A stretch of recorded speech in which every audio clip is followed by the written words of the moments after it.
Hello, my beautiful lovelies. Welcome back to Art a la Carte and the second episode in our Miniature Mondays. If you missed out on episode 1, I talk about the project I'm currently working on, which is the Alice in Wonderland Dark Ride from Disneyland inspired miniature piece.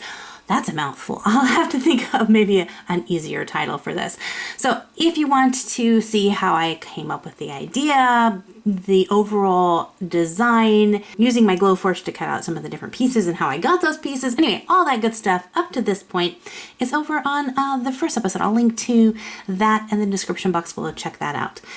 But today is about making the props. This is what I'm going to be focusing on. And so right now you can see I am painting one of the trees that is going to go into my model. I decided to get all the pieces completely done before I put them together. It was really tempting to kind of build it as I went. So when I finished building a prop piece, then to glue it in. But I resisted the temptation to do that and decided to get everything done.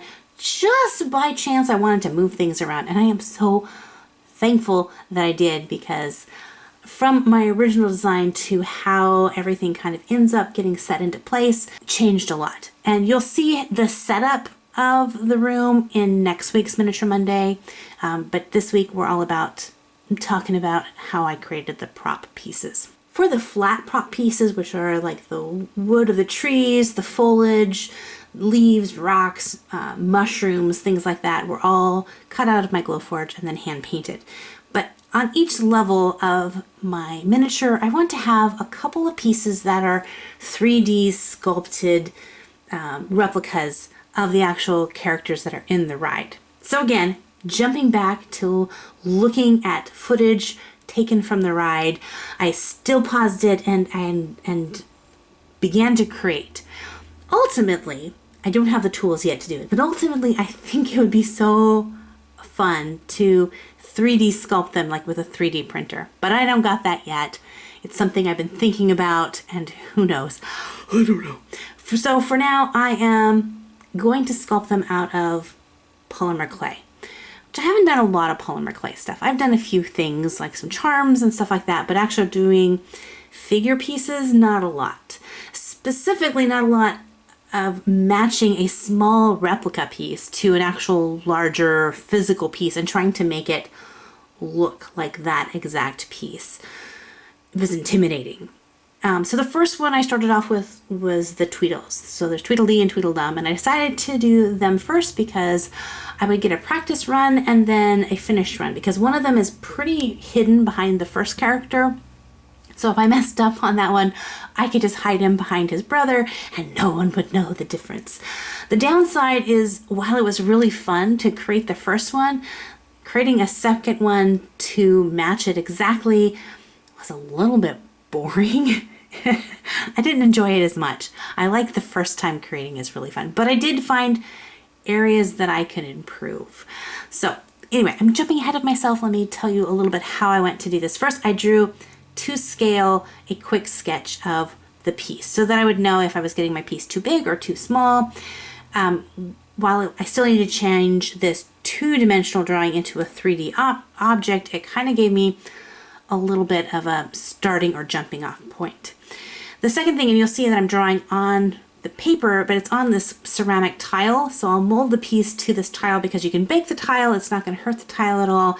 And then I can pull the piece off the tile. So that way I don't have to touch it as much and mess up things. Okay, at this point I went ahead and then drew with a Copic marker onto the tile because I knew I could wipe that off later.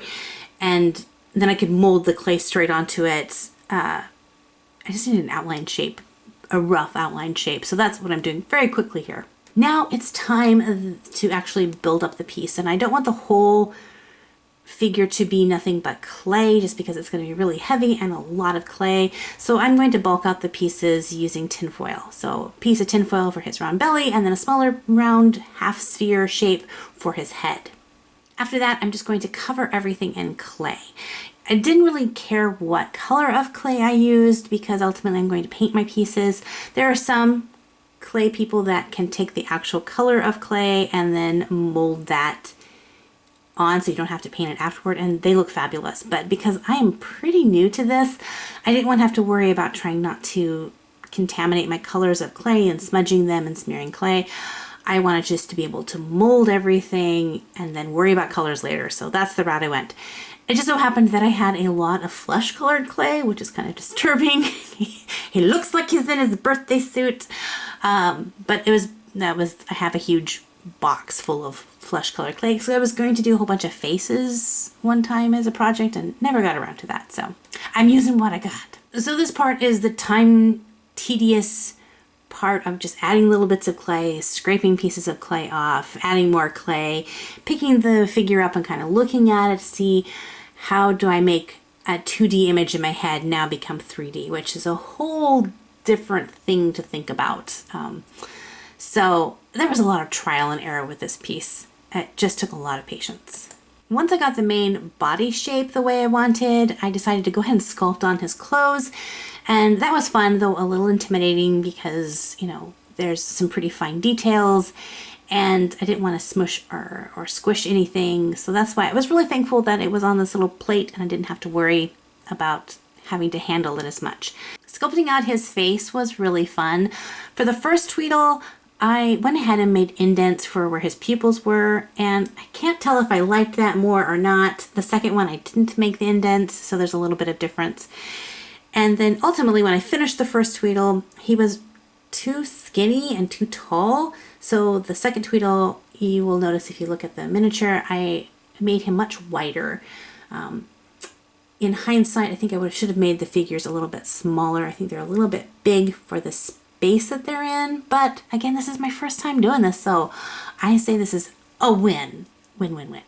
Okay, so I happened to record a little bit of the White Rabbit, and this is kind of fun because I actually made a slight armature wire kind of skeleton for the rabbit that I could then put the clay onto. So I started off with a little bit of tinfoil for his belly and then added in some armature that I think went for his, I can't remember if I had it go up through his ear, but it went through one of his arms because he's holding this really big pocket watch.